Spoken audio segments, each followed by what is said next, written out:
What's going on, y'all? This is Odell Bazell. Excited to be presenting this interview to you. Are you somebody that wants to have better relationships? Are you somebody that wants to be a better partner, be a better spouse, be a better family member, mom, sibling, whatever it is? Then you've come to the right place. I am here with the one and only Conroy Junior. Conroy Junior is a relationship consultant. He helps people become better by looking and changing and shifting their perspective to fit the outcome that they want. Conroy is not just a relationship consultant, he's an author and he's also a speaker as well. So, ladies and gentlemen, boys and girls, help me welcome to the stage Conroy Jr. How you feeling, man? How you doing? I'm chilling, man. I can't complain at all. Just blessed to be joining you on this journey, and appreciate you just spending the time with me today. Yeah, man. Well, hey, we're broadcasting LinkedIn, YouTube. Some folks on Facebook are going to see this as well. So you're going to be talking to a diverse group of people. And when we bring up the word relationships, I want to back up a little bit, Conroy, because we've seen the podcast on Instagram and TikTok, and everybody's got a podcast mic, and everybody's got some sort of advice or something that is, I'm not going to call it toxic because all of it is not toxic, obviously, Right, but the right. popular stuff seems to be. So just before we kind of get started, I want people to know a little bit about you and why you are positioned perfectly to give them good advice on relationships across the board. So for me, I've had a lot of different challenges, throughout my life. So, whether it's from, in my days in school of having huge feet and not, being height challenged, as they would say, when you're in that space of puberty and, your body is just kind of doing what it wants. I've been almost like ridiculed for having a Caribbean accent to folks that are not familiar with that, and been the butt of some jokes a lot. So and then just even in the workspace of just folks not understanding that even though I'm standing 6'5", like I'm a gentle giant, right? So I'm very respectful to everyone that I come in contact with. And again, it's for me, I'm big on relationships, and it's not just, when you hear the word relationships, you're automatically going to the intimate relationships where, the boyfriend, girlfriend, husband, wife, all of that good stuff. But to me, relationships go a lot deeper because, you may not have a good relationship with yourself. You may not have, the best of relationships with your parents, with whatever higher power you believe in. Relationships can span a lot of different avenues. So, with a lot of the things that I've, done and dealt with and, been handed, I've been able to navigate life in a different light, right? And, one of the big things that, you're going to probably hear me say a lot is having the ability to change your perspective in order to change your outcome. And I think that's super powerful if you understand how to make that happen. And a lot of times I use a lot of, whether it's rhetorical questions or straight up questions, in Q&As and in other workshops that I've done, I've allowed myself to, be open and vulnerable to, share some of my experiences in order to just let folks know, like, I'm human just like you, right? I've seen some things and been through some things just like yourselves. And I did not allow those circumstances to dictate what happens to me in the big picture. I've been able to change different outcomes because I looked at things way different than most people. And I think we all can challenge ourselves to do that as well. I love that, man. You said a couple of things I want to echo, and then I want to make sure that you echo them. So you said change your perspective so that you change your outcomes. Can you say that again and then go a little deeper into that? Okay. So for me, changing your perspective is very, very, very challenging to most when they first hear it, right? But when you simplify it to everyday things. So I mentioned in the beginning that junior high school, my challenge was I was standing about 5'3", 5'4", wearing a size 12 in men, right? So you're talking about the butt of a lot of jokes, like right away, whether you know me or not. It's just like, wow, like that dude's feet just stand out, right? And it was tough because even some of my closest friends, man, they hopped on the bandwagon when the jokes was flying. They're like, oh, you know what? Yeah. And whether it's just the clown jokes, it's the jet skiing, not needing flippers when we're going snorkeling because I grew up in the islands. Like I've heard it all, right? And what I realized, even in those moments, I'm like, you know what? This can't be what, my brand is. People are not just going to only know me for this, right? So what can I do to change that, right? I want to change the perspective of others so that way they can focus on something different. So what did I do to challenge myself? I played music. In the fourth grade, I learned how to play the trombone. So seventh grade, not only did I start mastering the trombone, I challenged myself to learn the baritone as well. So now I'm interchanging between two instruments that most people, either don't know of or never heard of, or they don't even want to play because that's not the sexy instrument, right? Everybody wants to go to the drums, the bass guitar, maybe even a saxophone. If you're willing to challenge yourself to learn the keys, and then a piano, right? No one's picking up the trombone, the baritone. So I wanted to master that, right? I wanted to play all of the songs that everyone, got really, really hyped about during that time. And then when they hear me play, they're like, wow, Conroy is really, really, really good, right? Boom. Now they're not thinking about my big feet, right? So in order for me to change that outcome, I had to just look at the situation like, okay, what can I do differently? How can I stand out in a positive way and not allow those jokes to, bring me down and get into that that whirlpool of frustration, and then get to even a dark place of depression, anxiety, and all of that. I had to make that change and not look at everything as the glass half empty. Had to look at it the glass half full. And once that perspective changed within myself, it allowed me to paint the picture for everyone else, so that way they harped on what I allowed them to harp on, and I did not continue or allow what they were saying. Even though, again, there's certain times, like, listen, man, some folks could be very creative, and if you're on social media and you go to comments, you're gonna laugh more than going to a comedy show these days, right? So people can have some really, really like dope comebacks, and I laughed at some of them too, but I didn't allow it to take me to a dark place. I didn't allow it to dictate, who I was going to end up becoming, because I knew that I was going to be that change agent around, the folks that were around me, saying some very cruel things, but also funny things. But I did not allow that to be who I ended up becoming. Got it. So look for the silver lining. Change your perspective and you change your outcome. I love that. You mentioned relationships and how people, whenever they hear the word relationship, they think intimate relationships. But let's talk about some of the relationships that you've had, or some of the roles that you've had. So you talked about being and playing instruments. So Yep. you were, I guess, in a band, maybe? You were a part of Yep. the band? So you were a Yep. part of the band. Whenever you're in relationship, you're a part of something else with other people. So you're a student, you're a son, obviously. Hmm. You're a father now. And I'm thinking of non-intimate relationships. Right. You're a A friend teammate. to some, a teammate. And so I'm counting these out for you, Conroy, because just the math in our lifetimes, it seems like most of our relationships won't be intimate Correct. relationships, right? Correct. So if somebody's watching this or listening to this and they are a student, or maybe they're transitioning into a new job or a new role, what are kind of some things that what are some questions that you would have them ask themselves to better position themselves for that new role?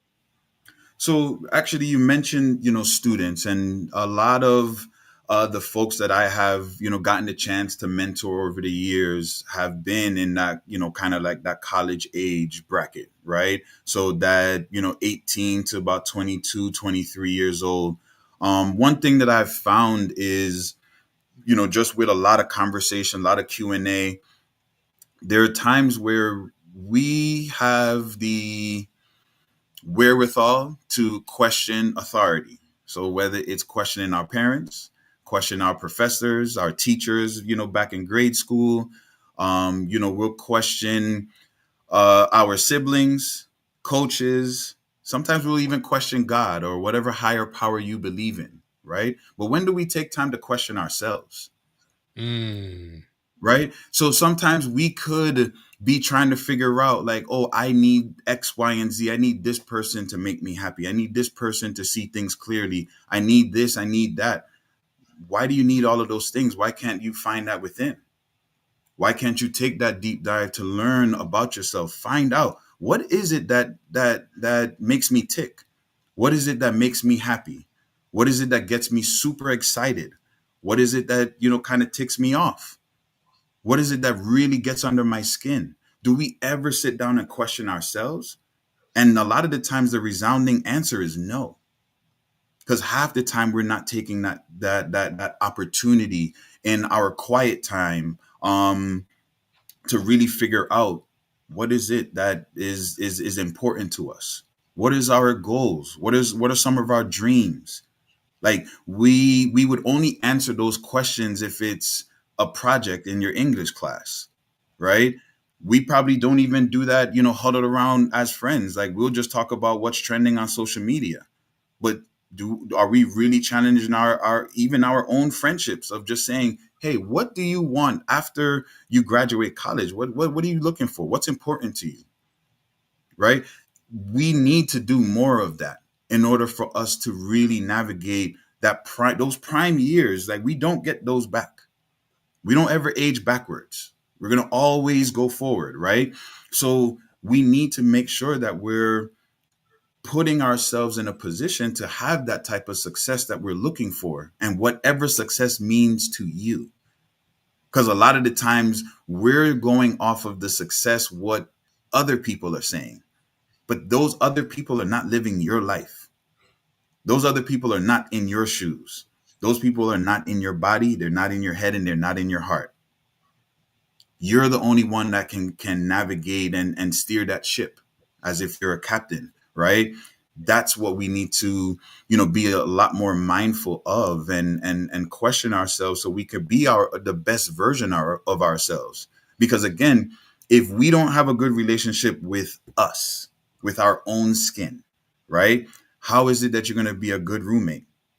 How are you going to be a good sibling? How are you going to be a good teammate? How are you going to be a good employee? How are you going to be a good student? How are you going to be a good spouse? All of that, all of those things, in order to have the success that you're looking for in all of those various relationships that I just listed, you have to be in a position where you're very, very, very comfortable with yourself. That's so good, man. Man, that's good. Yeah, I mean, just as you were talking, I'm thinking about my group chat. I'm gonna make it weird for a second with them. Like, hey guys, what are your goals for the second half of the year? Like where are you gonna take your wife on vacation, or some, but just any of those types of questions I think are super powerful. And you said something I'm gonna echo before I go to the next point. Question yourself before you question authority. That's so good. Question yourself before you question authority. So I want you. You're a consultant. You work with groups, companies, colleges, like as a whole, with their leaders, but you also work with individuals. I want to just for a second kind of allow you to put your consultant hat on, if you Okay. will. I'm going to give you a couple of scenarios. I didn't prepare you for this, so we're going to see how really good you really are. Let's say somebody is coming in. They are a college student, Mm-hmm. and as of this recording, orientations are happening, and move in is going to be in about a month or so as of this recording. somebody's moving in, they got a brand new roommate, they've never seen them before in their life, maybe they've only interacted through social media. They come in and they have a disagreement or something. Walk us through how we work through that. So a lot of the times when you have two random individuals never met, coming from different walks of life, they look at everything differently, they hear things differently, they perceive things differently, right? And there could be a very, very simple scenario that's playing out in the room as both parties are unpacking and everything like that. And let's just say something as very simple as, you got one party that is uh unpacking their clothes and everything is just stacked up, folded really nice. The jeans are tight, the shirts are folded like if they're in a retail store, right? And you have the other person that, stuff is just rolled up, balled up, they could care less, right? The one that has their clothes balled up can just look at their new roommate and just like, dude, that why you go through all of that trouble to have your clothes look like that, right? If your perception is wrong on how you take in that question, that could create some animosity right away from something as simple as somebody's fold clothes, right? Mhm. So how do you now deal with that? Because one thing that I have learned over time, especially since dealing with COVID-19 and having the lockdowns and everything like that, there's a very big difference between communicating and conversing. Mm. Communication can happen with texting, with emails, with DMs, with all of that stuff, right? But if it's interpreted the wrong way through the black and white words, you can have miscommunication because the person receiving the communication, whatever in whatever form, just reading the words, if they read it in the wrong voice, in the wrong tone, it's going to come off the wrong way. And now you have a problem. Now, in this case, the scenario that I'm building with, the two roommates that's just stepping in, they may not be comfortable just as yet to get to that point of understanding each other. So it takes the other party to just look around and say, okay, why is it that you're calling, the way that I have my clothes weird, or viewing it X, Y, and Z? Like, what's normal for you, Mm. right? So now you open the door for a conversation for understanding. When you now allow the understanding to happen, because now they're going to tell their story and then now you can tell yours. Because like for me, I've been in that situation before where someone looked at my clothes all folded. You're like, dude, like that's mad extra. No, it's not, because I worked a part-time job in retail, so I got into that habit of folding clothes. And again, I'm also a neat freak, right? So I need my stuff to fit in my drawers a certain type of way. But when I learned how to fold clothes like that you're going to see in a retail store, like, hey, you know what? Why don't I just use this on a day-to-day basis? But that was my why. But it takes the right question to get the answers, and that's something I also learned in sales. In order to get better answers, you have to ask better questions, and that's how you're That's going to also get understanding. that's really good. So we're communicating for understanding. That's huge. And you could change that scenario into something different, but I think the big point you pulled out is if somebody says something to you with any animus or any, shade or whatever you want to call it, be curious. Seek Yes. understanding of why they're doing it versus just being mad first or responding angrily. I want to give you one other scenario, if that's okay. Yeah, If, absolutely. if somebody is transitioning into a new job and they've gone through the orientation and all that stuff, and they're starting, maybe they're setting up their cubicle, maybe they're doing something else, and somebody comes to them and says something different than what their supervisor told them. How could they handle that? Because we know, if we've been on a job before, those of you listening, watching, It's like it's what they tell you is the policy and procedure, the proper way. And then once you get the job and everything, all the other coworkers that have some seniority are like, nah, man, we don't do it like that. Like we, Yeah, we don't do it like that. you could skip all that. Skip all that. Yeah. Yeah, it's not that important, right? So walk us through that scenario because that's going to be happening too. Yeah, and that happens more often than you think, and it's probably happening on a daily basis because every day there's going to be someone starting a new role. Even within the company, you get promoted into in a new position. Your vantage point changes, your point of view changes on how to approach different things. So when you're looking at everything from the textbook, and HR is or giving you all the handouts, and you're collecting everything, and then you do have that coworker that says, "Yo, scrap that, man. We don't use that. Here's a couple of shortcuts, right?" What do you do? Because you're gonna have, especially, you have some folks that want to stick by the book. You're gonna have some folks that are kind of built on integrity, and ethics, and all of those things. Of, hey, I want to do it the right way. Again, depending on how you perceive what that person is approaching you with is going to dictate how that conversation goes. So the best thing to do is, hey, although I just learned this way, tell me about this way that you're speaking of, and what got you to the point of being comfortable doing it this way. Does it yield the same results? Has anyone gotten in trouble, written up, fired for doing it this way? Right? You want to, and you said it as well. And I'm going to, say it again. You want to ask questions because of the curiosity, not because you're trying to be combative, not because you're, just trying to get this person off your back. No, you just want to know their why. Where did they come up with that? How many other people are doing it? Why are you doing it this way? What's different from doing it by the book? You want to have those type of questions and have a verbal conversation about it. Because if that same scenario was done via email or text, that can get down a rabbit hole that nobody can get back out of. Because now it's, yo, you trying to tell me what to do and I just got here? Right? Or you trying to get me to break the rules and I just got promoted? Right. Right? So now it's, oh, you know what? This is what you just text me, bro. Okay, cool.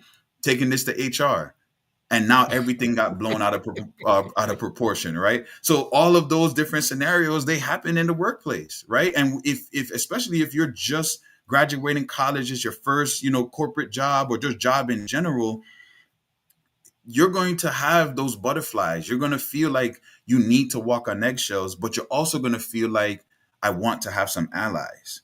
I want to make some, not necessarily friends, but you're going to have some associates, that you want to play nice in the sandbox with, right?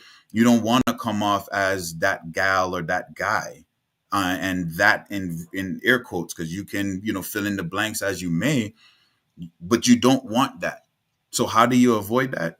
You just ask questions with curiosity, and ask open-ended questions, not yes and no questions, because that's not going to help you get the clarity that you need.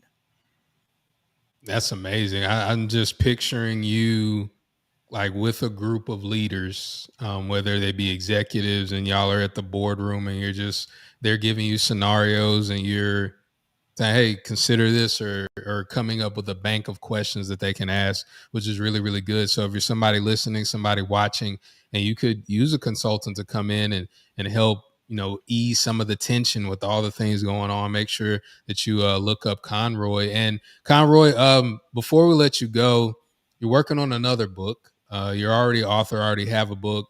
It's about understanding yourself, or so. Walk us through that, kind of walk through the theme of what that book is, and why it's going to be valuable for the people that actually pick it up. So one of the themes that and this book is still in under construction, but a common theme that you're going to find throughout the book is creating your own fairness. And that's Mm, something that I think a lot of us need to understand, that we have the power to do that, right? because there's so many instances where we can say life's not fair, the system's not fair, the teacher's not fair, coach is not fair, but that's still objectively looking at it, right? But when do we self-reflect? Most times we're not our biggest critic when we should be, especially when Mm. you're in situations where you have someone that is leading you or has some level of authority, not saying they're ruling over you, but they could be managing you. Let's probably use that word. They could be, your manager at work, your supervisor, whatever the case may be. And because they may approach something a little differently, we're quick to place the blame on them. But what did we do to change that situation? Or what are we going to do to change such situation? And, that's a lot of the, I guess the footprint and the roots and the meat and potatoes of my second book, because I think on all walks of life and every type of relationship that we're going to have, we need to be in a mental space where we're challenging ourselves to be better. We're challenging ourselves to ask ourselves questions. We're challenging ourselves to be comfortable in our own skin and to know not just our strengths, but our areas of opportunity. I don't necessarily want to use the word weakness, right? Because when you have opportunities, that means there's still a little bit of strength. So you still can work on those things. You can still get better. But in order to get better, you have to practice. So for the athletes out there, most athletes, especially in the very early stages in, JV and everything, you hate practice. When you get to college, you probably hate it even more, right? Because your coaches can see those areas of opportunity in your skill sets and they're trying to sharpen them for you. And in order for you to reach that peak level of performance, and this doesn't have to just be athletics, this can be sales, this can be studies, this can be a plethora of things. But when you have that person that absolutely cares about what that outcome is going to look like and what you're going to become because of their guidance and their leadership, we have to be able to receive that, but also put ourselves in a position to, again, create our fairness, because we can't keep resting on the fact that it's somebody else's fault, because that's just life. You're going to be dealt different things. Not everything is going to be as smoothly as you hope, but it's how you bounce back. Like Allen Iverson used to say it best, and I met this dude, and the NBA kept listing him as 6'1" and 175. He's nowhere near that. But what was his mantra? Fall down 8, get up 9. We have to be able to pick ourselves up every time life hits us down. And in order to do that, the mindset just has to be there. We got to train ourselves for whatever it is.